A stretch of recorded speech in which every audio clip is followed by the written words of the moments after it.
Hello అండి, welcome to la excellence IAS academy. ఈరోజు మనం నవంబర్ 20th నాటి ఈనాడు న్యూస్ పేపర్లోని ఇంపార్టెంట్ కరెంట్ అఫైర్స్ గురించి డిస్కస్ చేద్దామండి. బిఫోర్ దట్ మనము ప్రీవియస్ క్లాస్లోని క్వశ్చన్ ఆఫ్ ద డే గురించి చూద్దాము. ప్రధానమంత్రి ఫసల్ బీమా యోజన గురించి ఈ క్రింది ప్రకటనలను పరిగణించండి. లాస్ట్ క్లాస్లో మనము ఫసల్ బీమా యోజనకి సంబంధించిన కీ డీటెయిల్స్ మరియు అప్డేటెడ్ పాయింట్స్ని డిస్కస్ చేయడం జరిగింది. ఆ కంటెక్స్ట్లో యూపీఎస్సీ 2016 క్వశ్చన్ని ఇక్కడ మీకు పిక్ చేసి ఇవ్వడం జరిగింది. ఇందులో 2 స్టేట్మెంట్స్ ఉన్నాయండి. కరెక్ట్ స్టేట్మెంట్స్ని ఐడెంటిఫై చేద్దాం. ఈ పథకం కింద రైతులు సంవత్సరంలో ఏ సీజన్లోనైనా పండించే ఏ పంటకైనా 2% ఏకరీతి ప్రీమియం చెల్లించాలి. ఈ స్టేట్మెంట్ రాంగ్ అండి. ఎందుకు? ఫసల్ బీమా యోజనకి సంబంధించి ఫార్మర్స్ ప్రీమియం కంట్రిబ్యూషన్ ఏ విధంగా ఉంటుంది? ఖరీఫ్లో 2% కంట్రిబ్యూషన్ ఉంటే రబీలో 1.5%, అలానే కమర్షియల్ ఆర్ హార్టికల్చర్ క్రాప్స్కి 5% కంట్రిబ్యూషన్ అనేది ఉంటుంది. ఏకరీతిగా 2% యూనిఫామ్ రేట్ అనేది ఉండదు. కాబట్టి first statement wrong. Second statement చూడండి. తుఫానులు మరియు అకాల వర్షాల వల్ల కలిగే కోత అనంతర పంట నష్టాలను కూడా ఈ పథకం కవర్ చేస్తుంది. అంటే పోస్ట్ హార్వెస్ట్ లాసెస్ను కూడా ఇది కవర్ చేస్తుంది అనేది ఇక్కడ ఇవ్వడం జరిగింది. అంటే కేవలం పంట చేలో ఉన్నప్పుడు మాత్రమే కాదు, పంట కోతకు వచ్చి ఆ కోత అయిపోయిన తర్వాత కూడా పోస్ట్ హార్వెస్ట్ లాసులు ఏమైనా ఉంటే అలాంటివి కూడా ఇక్కడ కవర్ చేయబడతాయి. లాస్ట్ క్లాస్లోనే మనం చెప్పుకున్నాం కాంప్రహెన్సివ్ క్రాప్ ఇన్సూరెన్స్, అలానే pre sowing to post harvest. So ఈ పోస్ట్ హార్వెస్ట్ లాసులు కూడా ఇక్కడ కవర్ చేయడం జరిగింది. సో మనకి సెకండ్ స్టేట్మెంట్ కరెక్ట్ అవుతుంది అండి, and first statement wrong. Answer ఏమవుతుంది? కరెక్ట్ స్టేట్మెంట్స్ గురించి అడిగాడు కాబట్టి B 2 only is the correct answer ఇక్కడ. ఈరోజు మన ఫస్ట్ ఆర్టికల్ చూడండి. కొట్టివేసిన నిబంధనలనే మళ్లీ తెచ్చారు. ట్రైబ్యునల్ల సంస్కరణల చట్టం 2021పై సుప్రీంకోర్టు తీవ్ర ఆక్షేపణ. వివాదాస్పదమైన వాటిని రద్దు చేస్తూ తీర్పు వెల్లడి.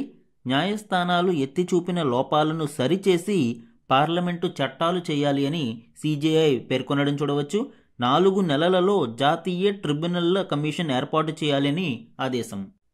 ఈ ఆర్టికల్ ఇటీవల సుప్రీంకోర్టు ట్రైబ్యునల్ సంస్కరణల చట్టం 2021లోని కొన్ని వివాదాస్పదమైన అంశాలను రద్దు చేస్తూ తీర్పునిచ్చింది.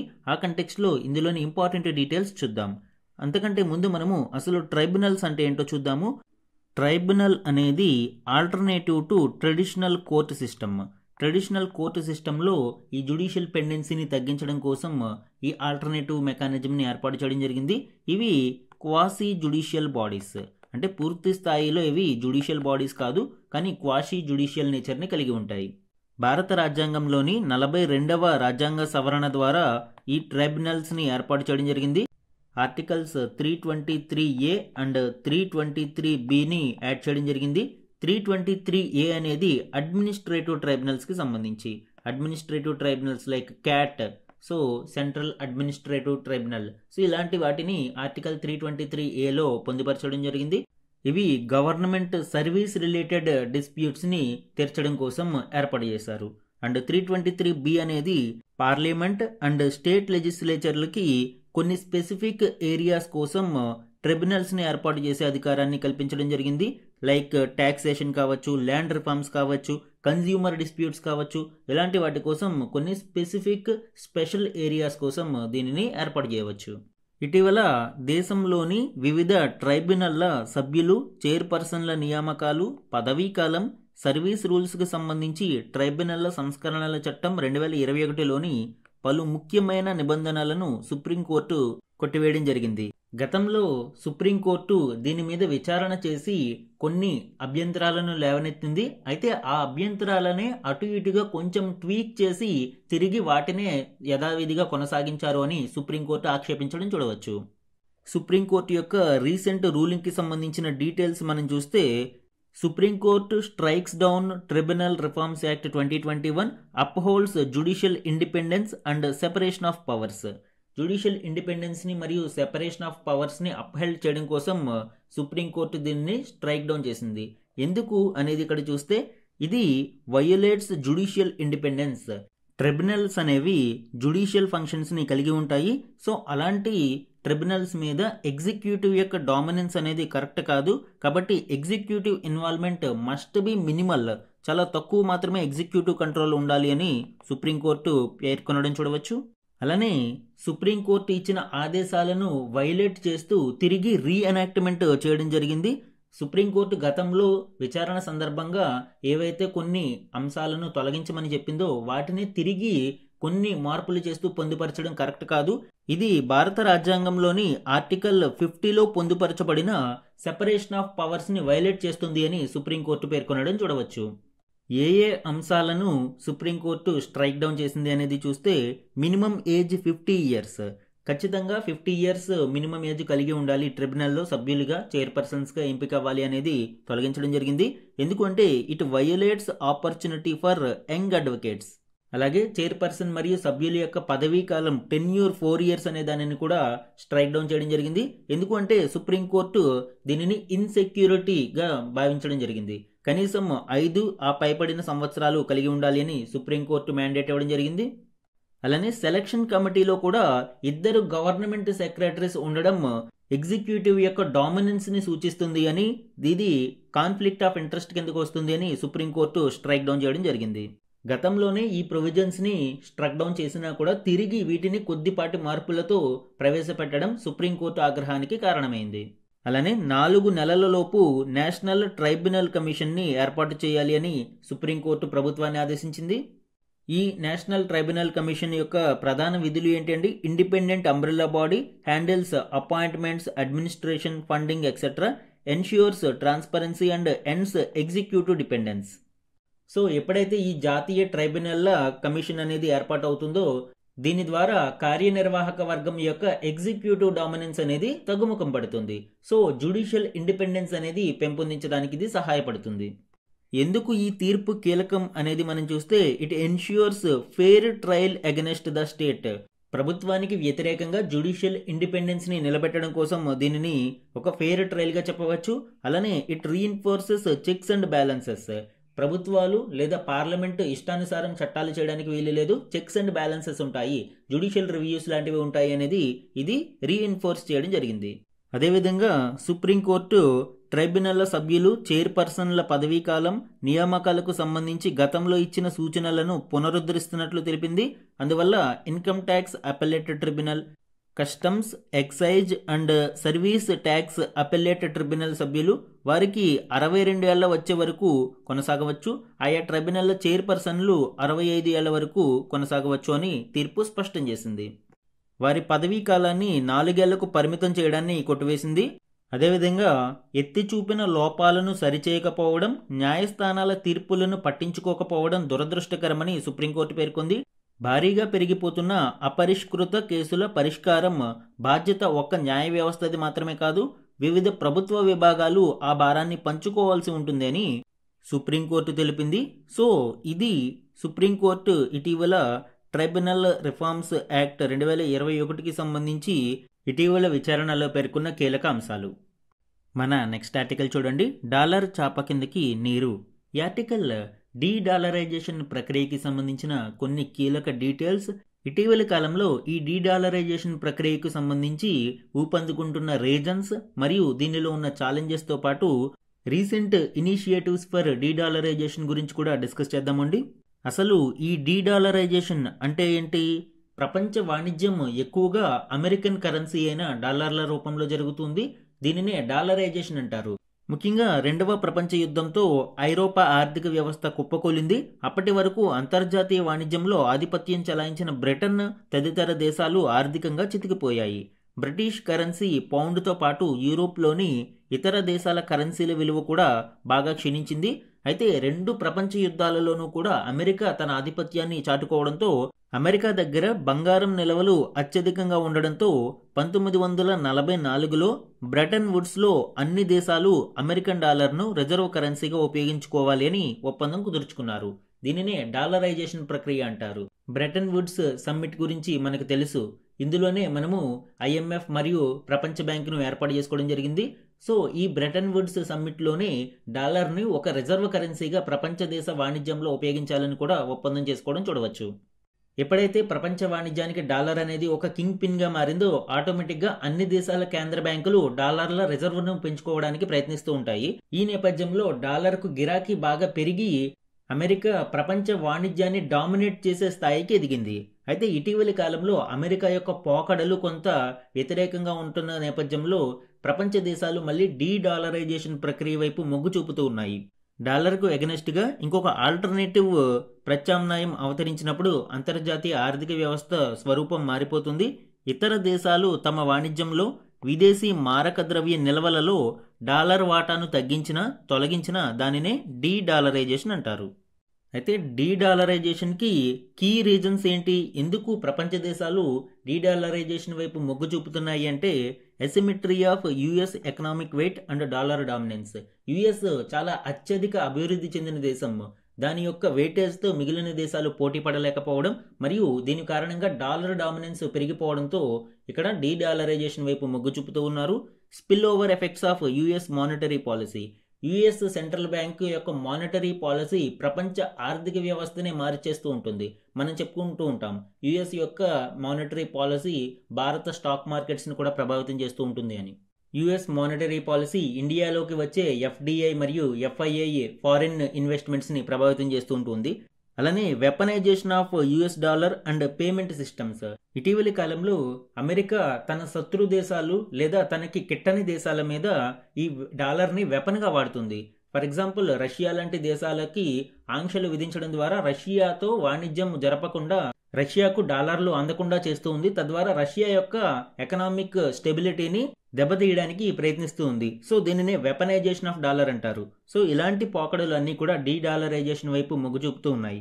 దీనితో పాటు ప్రపంచ దేశాలు కూడా ఒక డెమోక్రటిక్ ఇంటర్నేషనల్ ఎకనామిక్ ఆర్డర్, ఒక నూతన ఆర్థిక వ్యవస్థ వైపు మొగ్గు చూపాలి అని, డాలర్ మరియు అమెరికా యొక్క డామినెన్స్ని ఎదుర్కోవడానికి దీనిని రూపొందించాలి అని ప్రయత్నాలు చేస్తూ ఉన్నాయి.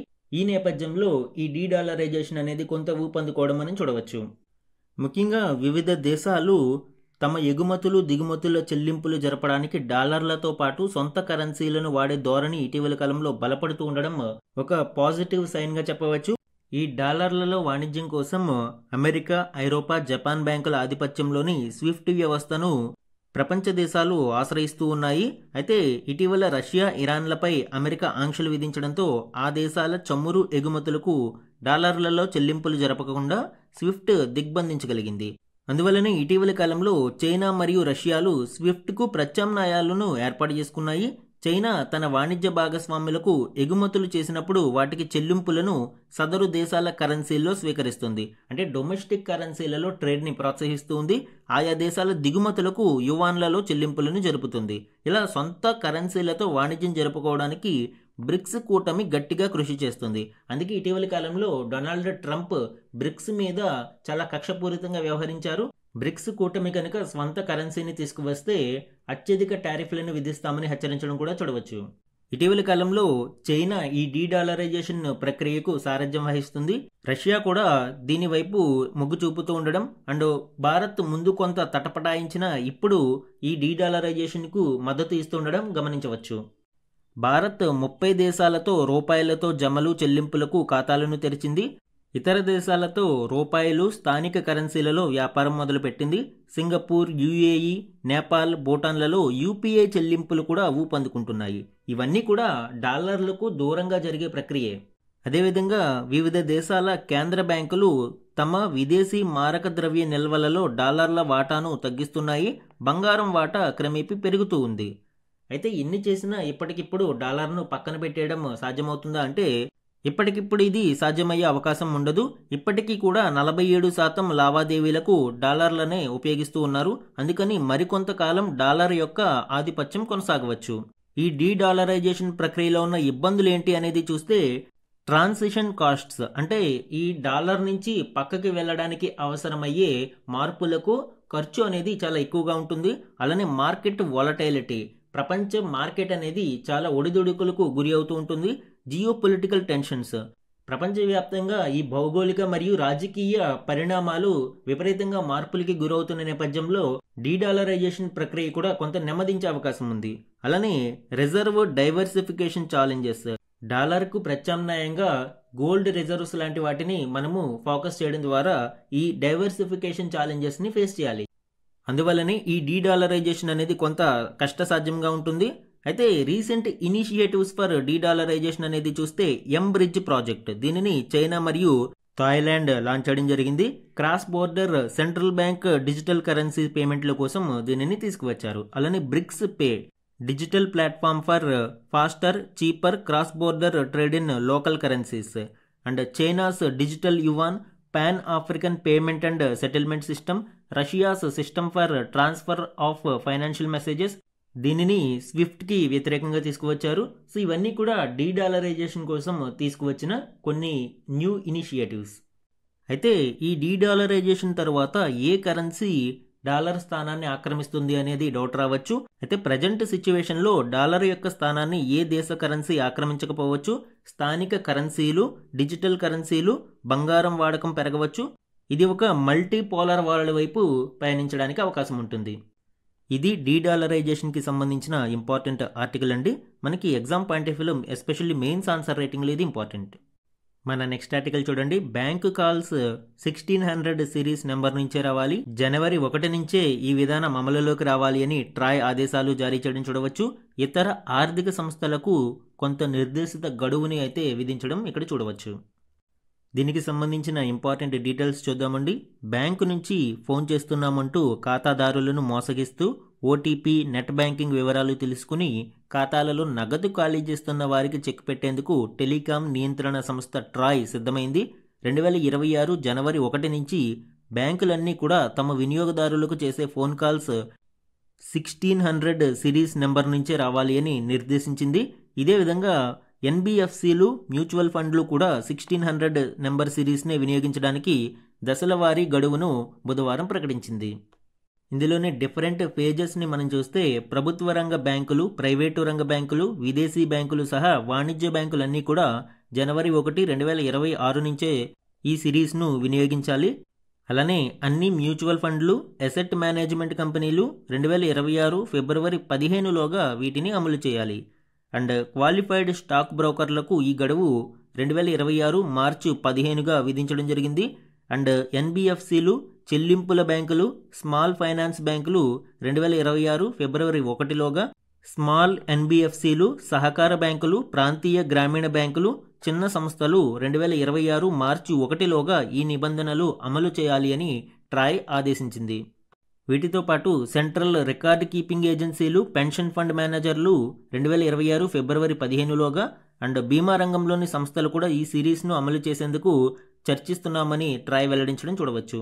Reserve Bank of India, SEBI, PFRDA నియంత్రణలోని సంస్థలు అన్నీ కూడా తప్పనిసరిగా 1600 సిరీస్ నెంబర్లను గడువులోగా వినియోగించాలి అని ట్రాయ్ పేర్కొంది. ఈ ఆదేశాలు జారీ చేయడానికి గల కారణమేంటి?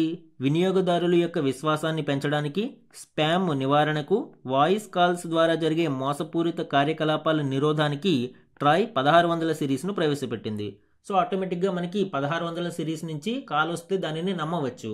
అయితే ఇతరత్ర కాల్స్ వచ్చి ఓటీపీ చెప్పమని లేదా ఆధార్ లింకింగ్ ఈకేవైసీ చేస్తున్నామని ఇలాంటి మోసపూరిత కాల్స్ వస్తే వాటిని ముందస్తుగా పసిగట్టి ఆ మోసాల నుంచి బయటపడడానికి అవకాశం ఉంటుంది. మన నెక్స్ట్ ఆర్టికల్ చూడండి. భారత్కు Su-57 యుద్ధ విమానాల సాంకేతికత ఇచ్చేందుకు రష్యా సిద్ధం. రోస్టెక్ సీఈఓ సెర్గీ చెముజోవ్ వెల్లడి. 5th generation stealth fighter jet విమానాల తయారీకి సంబంధించి ఈ అత్యాధునిక సాంకేతికతను భారత్కు ఇచ్చేందుకు రష్యా సిద్ధమైంది. దీని మీద ఎటువంటి పరిమితులు కూడా విధించడానికి లేదు అని, వితౌట్ ఎనీ రెస్ట్రిక్షన్స్ భారతదేశానికి ఈ సాంకేతికతను అందించనున్నామని రష్యా వెల్లడించింది. దీనికి సంబంధించిన డీటెయిల్స్ మనం చూద్దాం. ఎలాంటి పరిమితులు లేకుండా Su-57 5వ తరం స్టెల్త్ యుద్ధ విమానాల తయారీ టెక్నాలజీని భారత్కు బదిలీ చేయడానికి సిద్ధమని రష్యా వెల్లడించింది. ఈ అంశంలో భారత్ నుంచి ఎలాంటి ప్రతిపాదనలు వచ్చినా తప్పకుండా అంగీకారం తెలుపుతామని ప్రకటించింది. భారత అవసరాలను తీర్చేందుకు రష్యా సదా సిద్ధంగా ఉంటుంది అని పేర్కొంది. రష్యా ప్రభుత్వ రంగ సంస్థ Rostec CEO Sergei Chemezov Dubai air show 2025లో ఈ వివరాలను వెల్లడించారు. రష్యా అధ్యక్షుడు పుతిన్తో భారత విదేశీ వ్యవహారాల శాఖ మంత్రి ఎస్ జయశంకర్ గారు భేటీ అయిన తరువాతి రోజే ఈ ప్రకటన వెలువడడం విశేషం. అలానే ఈ టెక్నాలజీకి సంబంధించి భావితరం యుద్ధ విమానాల తయారీ టెక్నాలజీని భారత్కు ఇచ్చేందుకు రష్యా సిద్ధంగా ఉంది. Su-57 ఫైటర్ జెట్ల టెక్నాలజీని కూడా విడతల వారీగా బదిలీ చేస్తాం. ఆ యుద్ధ విమానాలను భారత్లోనే తయారు చేసుకోవచ్చు. భారత ఆయుధ వ్యవస్థలకు సరిపోయేలాగా మార్పులు చేర్పులు చేసుకోవచ్చు. ఇందుకోసం లైసెన్సులను కూడా మంజూరు చేస్తామని రష్యా ప్రభుత్వ ఆయుధ ఎగుమతి సంస్థ రోసోబోర్ ఆన్ ఎక్స్పోర్ట్ వెల్లడించింది. యుద్ధ విమానాల ఇంజిన్లు, ఆప్టిక్స్, రాడార్లు, ఏఐ ఎలిమెంట్స్, లో సిగ్నేచర్ టెక్నాలజీ వంటివి భారత్కు రష్యా బదిలీ చేస్తుంది. Su-57E లేదా FGFA పేరుతో 2 సీట్ల విమానాల తయారీకి భారత్తో కలిసి పనిచేసేందుకు రష్యా సిద్ధంగా ఉంది. సరఫరా గొలుసుకు ఆంక్షలు ఆటంకంగా మారతాయనే బెంగ లేకుండా ఈ యుద్ధ విమానాల విడిభాగాలను భారత్ నిశ్చింతగా స్వదేశంలోనే తయారు చేసుకోవచ్చని రష్యా అంటుంది. అంటే రష్యాతో డిఫెన్స్ డీల్ మీద అమెరికా ఏమైనా అబ్జెక్షన్స్ పెడితే ఆ బెంగ కూడా లేకుండా డైరెక్ట్గా ఆ టెక్నాలజీని భారత్కి సరఫరా చేస్తాము అని, దానికి లైసెన్సులను మంజూరు చేస్తాము అని ఆటోమేటిక్గా భారతదేశంలోనే ఈ 5th జనరేషన్ ఫైటర్ జెట్లను తయారు చేసుకోవచ్చని రష్యా పేర్కొంది. సో భారత్ మరియు రష్యా యొక్క బలమైన మైత్రి బంధానికి ఇది ఇంకొక ఎగ్జాంపుల్గా చెప్పవచ్చండి. ఆల్ వెదర్ ఫ్రెండ్ అంటాం మనము ఇంటర్నేషనల్ రిలేషన్స్లో. రష్యా భారతదేశానికి అలాంటి ఒక ఆల్ వెదర్ ఫ్రెండ్. మన నెక్స్ట్ ఆర్టికల్ చూడండి, సమిష్టి శ్రేయస్సుకు. ఈ ఆర్టికల్ భారతదేశం మన చుట్టుపక్కల ఉన్న పొరుగు దేశాలకు ఇటీవల కాలంలో ఎంత మొత్తం నిధులను కేటాయించింది అనేది వివరించడం జరిగింది. దీని యొక్క సోర్స్ కేంద్ర విదేశాంగ శాఖ వార్షిక నివేదిక 2024 డేటా ప్రకారం. దౌత్యం డిప్లొమసీ అనేది ఎప్పుడు 2 రకాలుగా ఉంటుంది. ఒకటి సాఫ్ట్ పవర్, రెండవది హార్డ్ పవర్. సాఫ్ట్ పవర్ అంటే ఏంటి? మన చుట్టుపక్కల ఉండే విదేశాలతో సఖ్యతగా ఉంటూ వారికి అవసరమైన నిధులను మంజూరు చేస్తూ లేదా కల్చరల్ రిలేషన్స్ని డెవలప్ చేసుకుంటూ సమిష్టి శ్రేయస్సుకు కృషి చేయడం సాఫ్ట్ పవర్ డిప్లొమసీలో భాగం. హార్డ్ పవర్ అంటే ఏంటి? వేరే దేశాల మీద ఆంక్షలు విధించడం, వార్ లాంటిది ప్రకటించడం, ఇలాంటివి మనము ట్రంప్ విధానంలో చూస్తూ ఉంటాము. అయితే ఇటీవల భారతదేశం ఈ సాఫ్ట్ పవర్ డిప్లొమసీలో భాగంగా మన చుట్టుపక్కల ఉన్న దేశాలలో ఎంత మొత్తం నిధులను వారికి కేటాయించింది అనేది చూడాలి. ఇది డిప్లొమసీలో ఎస్పెషల్లీ ఇంటర్నేషనల్ రిలేషన్స్లో చాలా ఇంపార్టెంట్ అండి. ఇక్కడ గణాంకాలని చూస్తే భూటాన్కు మనము 36.50% నిధులను మొత్తం ఓవరాల్ మనము విదేశీ రుణ సాయాన్ని చూస్తే ఓవరాల్గా అందులో 36.50% భూటాన్కే చెల్లించడం జరిగింది. తర్వాత Nepal 12.35, Maldives 7.06, Mauritius 6.53, Myanmar 4.41, Sri Lanka 4.32, Afghanistan and African countries చూస్తే 3.53 అండ్ అదర్ డెవలపింగ్ కంట్రీస్ని చూస్తే 2.21, బంగ్లాదేశ్ 2.12, సీషెల్స్ 0.71 అండ్ అదర్స్ 16.73. ఇలాగా మనము భారతదేశం నిధులను ఎంత మేరకు పక్కన కంట్రీలకు అందించడం జరిగింది అనేది చూడవచ్చు. ఈరోజు క్వశ్చన్ ఆఫ్ ద డే గురించి చూడండి. భారతదేశంలోని ట్రైబ్యునల్లను ఏ రాజ్యాంగ సవరణ చట్టం ద్వారా భారత రాజ్యాంగంలో చేర్చారు? ఈరోజు ట్రైబ్యునల్ రిఫార్మ్స్ యాక్ట్ 2021కి సంబంధించి సుప్రీంకోర్టు విచారణలోని కీలక డీటెయిల్స్ని డిస్కస్ చేయడం జరిగింది. ఆ కంటెక్స్ట్లో ఈ క్వశ్చన్ని ఫ్రేమ్ చేశాను. ఇక్కడ 4 ఆప్షన్స్ని ఇచ్చాను అండి. ఇందులో కరెక్ట్ ఆప్షన్ని ఐడెంటిఫై చేసి ఆన్సర్ని కామెంట్ సెక్షన్లో కామెంట్ చేయండి. ఇది ఈరోజు ఈనాడు న్యూస్ పేపర్లోని ఇంపార్టెంట్ కరెంట్ అఫైర్స్ మీద daily analysis. Thank you for watching.